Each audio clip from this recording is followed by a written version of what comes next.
morning mga ading ko. Another day, another video na naman ang ating gagawin mga ading ko. At syempre, kakaligo na naman nga ang ate nyo. Ano pa nga ba ang gagawin ng ate nyo? Syempre, nakatambay na naman nga siya sa labas. Wala nga tayong kasama dito sa labas ngayon dahil maulan. Ano pa nga ba? Di nakakulong sila ngayon sa bahay nila. At eto nga, may kinuha ko sa kapitbahay na tinapay. Buti na nga lang at may kasama itong cheese. Natutulala nga ang ate nyo dyan dahil kakagising lang tapos naligo na agad. Hindi na nga din ako nagtimpla ng kape dyan mga ading ko. Dahil alam nyo naman, acidic ang ate nyo. Mahirap na. At eto nga, lumalakas na naman yung ambon. Pinag-iisipan ko nga kung mga kapitbahay ba ako ano. Pagkain na naman hawak mo ate. At napagdesisyonan ko na nga na mga kapitbahay. Sayang naman kasi yung laway ko kung mapapanis lang. Tsaka hindi din kaya ng ate nyo na walang chismis sa buong araw. Hindi talaga ako mabubuhay pag ganun. Ewan ko ba bakit ako chismosa. Pero ang mahalaga, sa true lang tayo dapat. Mahirap na kasi ngayon. Baka kasi pag may nakwento ka, mapunta ka lang kay Sir Rafi Tulpo. By the way nga pala mga ading ko. Kaya siguro chismosa ako dahil chismosa rin yung kapitbahay ko. Pero tulad nga ng sinabi ko kanina, sa true lang tayo. Hindi na talaga natapos yung chismisan namin dyan. At binigyan pa nga ako ng pagkain. At ayun na nga mga ading ko, umuwi na ang ate nyo. 12:00 na pala yan mga ading ko.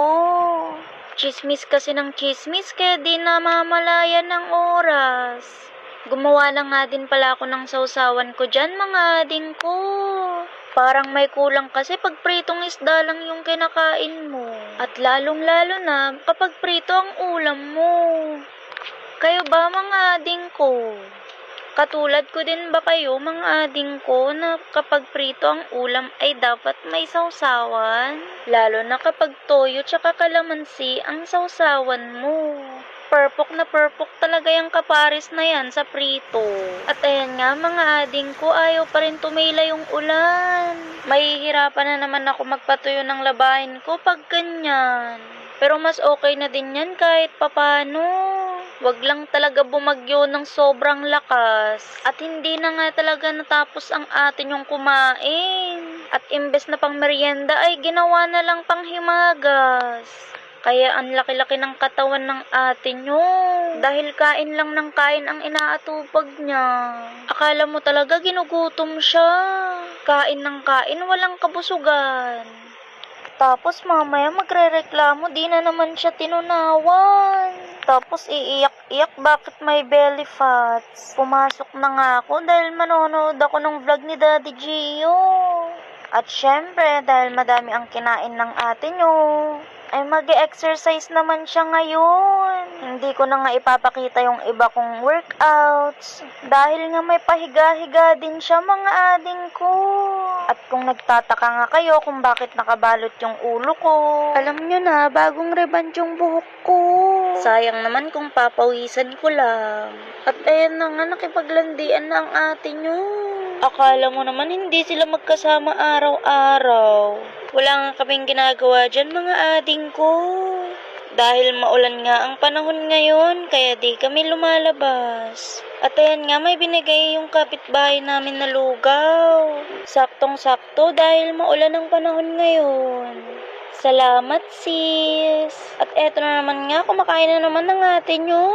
Hapunan na nga yan mga ading ko. At kung umabot ka nga sa part ng video na to, pa-follow, like, and comment naman dyan mga ading ko. Parang hindi na ako natatapos kumain dyan. Kaya ang laki-laki ng katawan ng ate nyo.